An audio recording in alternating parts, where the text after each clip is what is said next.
Hello મિત્રો, હું આશા રાખું છું કે તમારી ગ્રામ સેવકની તૈયારી જોરશોરથી શરૂ હશે.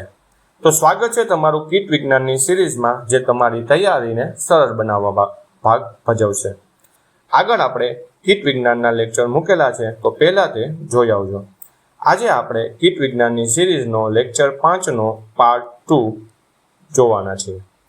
જો પાર્ટ 1 ના જોયો હોય તો સૌ પ્રથમ તે જોઈ લેજો. પાર્ટ 1માં આપણે પેસ્ટ એટલે શું, ઉદ્ભવ અને આવૃત્તિના આધારે કીટકનું વર્ગીકરણ તેમજ ભૌગોલિક વિસ્તારના આધારે વર્ગીકરણ જોઈ ગયા. આજે બીજા વર્ગીકરણ વિશે જોઈશું, જે કીટશાસ્ત્રને સમજવા માટે જરૂરી છે. તો શરૂ કરીએ છીએ કીટ વિજ્ઞાનનો લેક્ચર 5મો, કેટેગરી ઓફ ધ પેસ્ટ એટલે કે જીવાતની શ્રેણી અને વર્ગીકરણ. તો હવેનું જે વર્ગીકરણ છે તે based on severity in loss and economic thresholds એટલે કે નુકસાનની ગંભીરતા અને આર્થિક થ્રેશોલ્ડના આધારે કરવામાં આવેલું છે.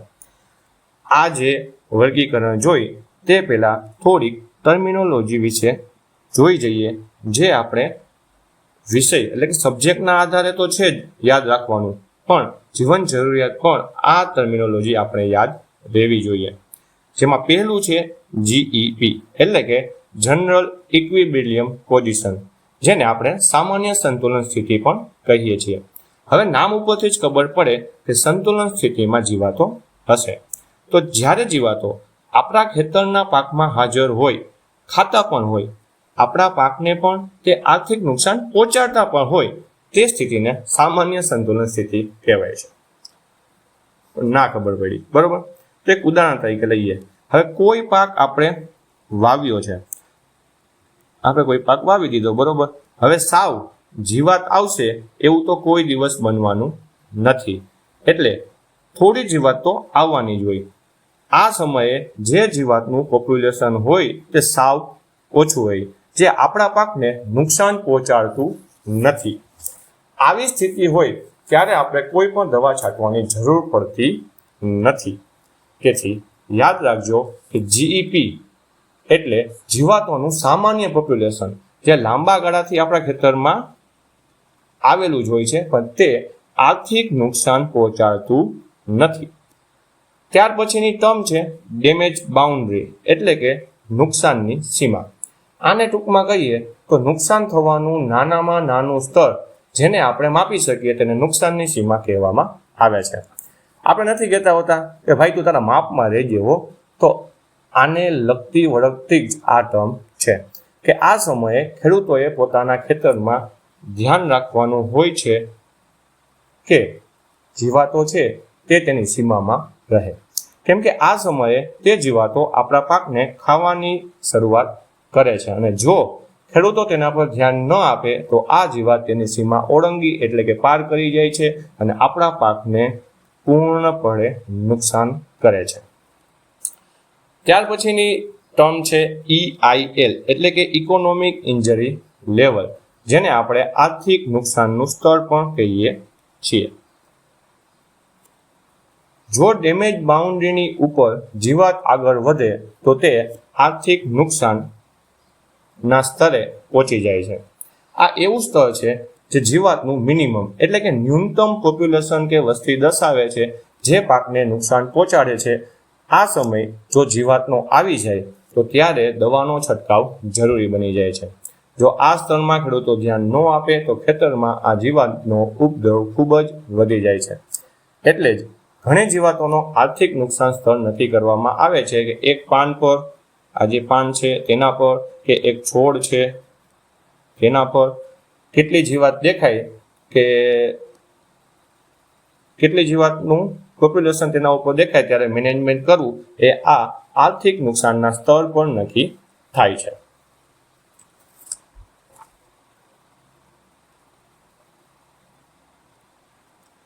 હવે ટર્મિનોલોજી જોઈ ગયા પછી નુકસાનની ગંભીરતા અને આર્થિક થ્રેશોલ્ડના આધારે વર્ગીકરણમાં સૌપ્રથમ જોઈએ.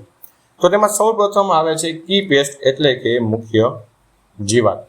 આ એવી જીવાત છે જે કોઈ પણ પાક ઉગાડો ત્યારે એ પાકમાં આવી જ જાય છે. સૌથી વધુ નુકસાનકારક કોઈ જીવાત હોય તો તે આ મુખ્ય જીવાત છે. પહેલા તો આ પેસ્ટનું જીઈપી છે તે હંમેશા ડેમેજ બાઉન્ડ્રી એટલે કે નુકસાનની સીમા તેમજ આર્થિક નુકસાનના સ્તરની ઉપર હોય છે. આ વસ્તુ યાદ રાખજો. આગળ જોયા કે જો EIL કરતાં ઉપર હોય તો તેનું નિયંત્રણ કરવું ખૂબ જ જરૂરી પડી જાય છે. જો એવું ન થાય તો આ જે જીવાત છે તે ખૂબ જ ઝાઝું આર્થિક નુકસાન આપણા ખેડૂતોને પહોંચાડી શકે છે. કી પેસ્ટ કોને કહેવાય? તો તેમાં 3 વસ્તુ યાદ રાખજો કે પાક ઉત્પાદનમાં ઝાઝો સિવિયર એટલે કે ગંભીર હોય, નુકસાન ઝાઝું કરતો હોય અને હંમેશા 24/7ની જેમ હાજર રહેતો હોય તો તેને આપણે મુખ્ય જીવાત કહીએ છીએ. ઉદાહરણમાં જોઈએ તો પહેલા જ છે અમેરિકન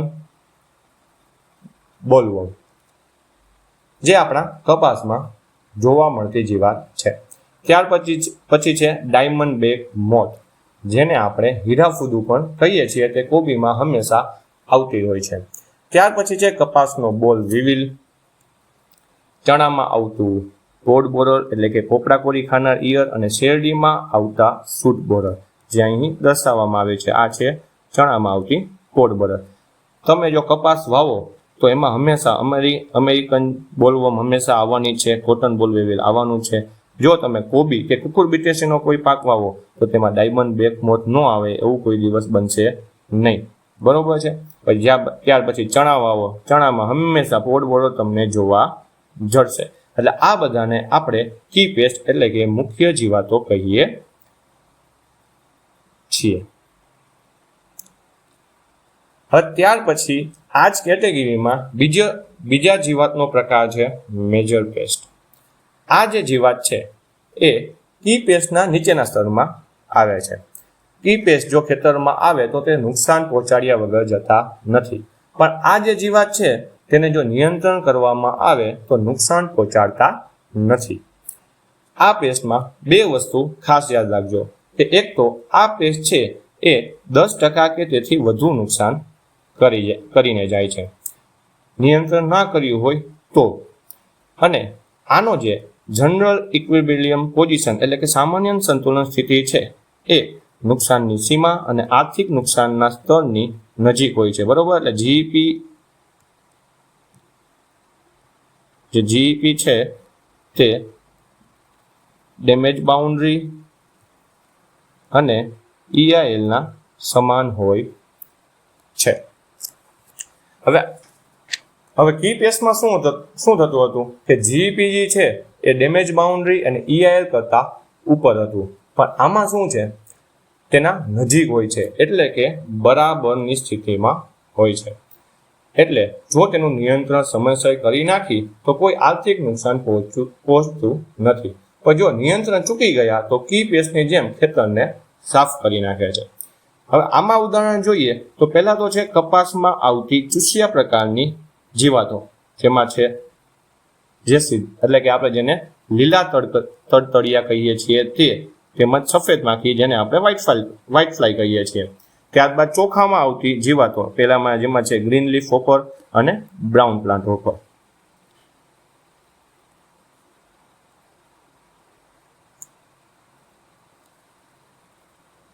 ત્યાર પછીનો પ્રકાર છે માઇનર પેસ્ટ એટલે કે ગૌણ જીવાતો. આ જીવાતોમાં કંઈ ઝાઝુ યાદ નથી રાખવાનું, 2 થી 3 વસ્તુ છે તે તમે યાદ રાખજો. પહેલા તો એક કે આ જે પેસ્ટ છે તે 5 થી 10% જેટલું જ નુકસાન કરે છે. મેજર અને કી પેસ્ટની જેમ બહુ ઝાઝુ નુકસાન કરતું નથી. ત્યાર પછી આનો જે સામાન્ય સંતુલન સ્થિતિ એટલે કે જે જીઈપી છે તે ડેમેજ બાઉન્ડ્રી અને આર્થિક નુકસાન સ્તરના નીચે હોય છે. બરોબર છે. આ તમે ખાસ યાદ રાખજો. મેજરમાં આપણે શું જોયું હતું કે જનરલ ઇક્વિલિબ્રિયમ પોઝિશન એટલે કે જીઈપી છે તે EIL અને DB જેટલો હોય છે. બરાબરમાં હોય છે.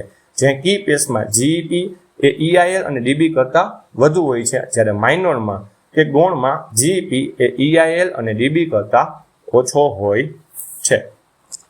MCQમાં આ જ રીતના પૂછાતું હોય છે. એના પછી એક વસ્તુ હજી આ જીવાતમાં છે. જો પર્યાવરણ અનુકૂળ આ જીવાતને આવી ગયું તો આ જીવાતનો જીઈપી EIL કરતાં વધી જાય છે અને આપણે એટલે કે ખેડૂતને ખૂબ જ આર્થિક નુકસાન પહોંચાડી શકે છે. આના ઉદાહરણમાં જોઈએ તો પેલું છે થ્રિપ્સ, જે અહીં દર્શાવવામાં આવેલી છે. ત્યારબાદ માઇટ્સ, બરોબર, જેને આપણે કથીરી કહીએ છીએ. રાઇસિસ્પા, જે અહીં ફોટામાં તમે જોઈ શકો છો. પછી મૂળમાં આવેલા વિવિલ્સ અને શેરડીમાં આવેલું મિલીબગ, જે મિલીબગનો ફોટો તમને દર્શાવવામાં આવેલો છે. આ બધા માઇનર પેસ્ટના ઉદાહરણો છે, યાદ રાખજો. ત્યાર પછીનો પ્રકાર છે પોટેન્શિયલ પેસ્ટ, જેને આપણે સંભવિત જીવાત પણ કહેવામાં આવે છે. આ જે પેસ્ટ છે તે આપણા ઇકોસિસ્ટમમાં એટલે કે આપણા પાકમાં હંમેશા હાજર હોય છે, પરંતુ આર્થિક નુકસાન પહોંચાડતું નથી. તેનો જે જીઈપી છે એટલે કે સામાન્ય સંતુલન સ્થિતિ છે એ ડેમેજ બાઉન્ડ્રી કરતાં પણ નીચે હોય છે. અને ગમે એટલું અનુકૂળ વાતાવરણ કેમ ન આવી જાય, પણ આ તેની સીમા એટલે કે EILનું જે સ્તર છે તેને ક્રોસ કરતો નથી. જો EIL ક્રોસ ના કરે તો આર્થિક નુકસાન પણ ના જ કરે, એ આપણે આગળ સમજી ગયા, બરોબર. આપણે જે માઇનર પેસ્ટમાં જોયું હતું, જો એને વાતાવરણ અનુકૂળ આવે તો તે પોતાનું EIL છે એ વધારી નાખે, પણ જે પોટેન્શિયલ પેસ્ટ છે તે કોઈ દિવસ EILના ઉપર જતું નથી. હવે આનું ખાસ ઉદાહરણ જોઈએ તો કપાસમાં જોવા મળતું સ્પોડોપ્ટેરા લિચ્યુરા, બરોબર, જે તમને અહીં ફોટામાં દર્શાવેલી છે તે. ત્યાર પછી હજી એક પેસ્ટ છે જેને આપણે નહિવત જીવાત એટલે કે નેગ્લિજેબલ પેસ્ટ કહેવામાં આવે છે. આ જે જીવાત છે એ પાકમાં 5% કરતાં પણ ઓછું નુકસાન કરે છે, તેથી આપણે એને શું કહીએ? નહિવત જીવાત કહીએ છીએ. બસ આમાં એટલું જ યાદ રાખવાનું છે કે જે 5%થી જો ઓછું નુકસાન કરતી જીવાત હોય તો તેને શું કહેવામાં આવે? તો યાદ રાખજો, તેને નહિવત એટલે કે નેગ્લિજેબલ પેસ્ટ કહેવામાં આવે છે.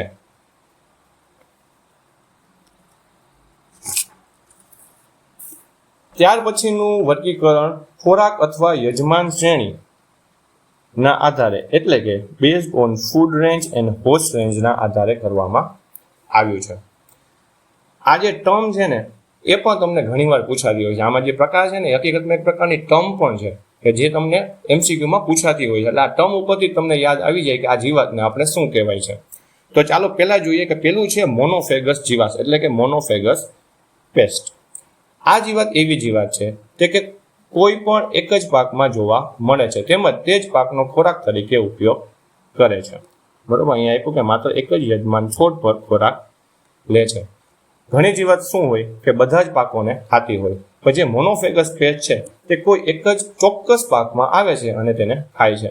જેમાં ઉદાહરણમાં જોઈએ તો પેલું છે તુવેરની પોટ ફ્લાય અને ચોખામાં આવતી થડને કોળી ખાનાર ઈયળ એટલે કે રાઈસ સ્ટેમ બોરર, જે તમને અહીં ફોટામાં દર્શાવેલી છે. આ જે છે પોટ ફ્લાય, આ જે પોટ ફ્લાય છે ને એ હકીકતમાં તુવેર સિવાય બીજા કોઈ પણ પાકમાં જોવા મળતી નથી. અને આમાં જે રાઈસ સ્ટેમ બોરર છે એ હકીકતમાં ડાંગરના પાકમાં જ જોવા મળે, બીજા કોઈ અન્ય પાકમાં તમને જોવા મળશે નહીં.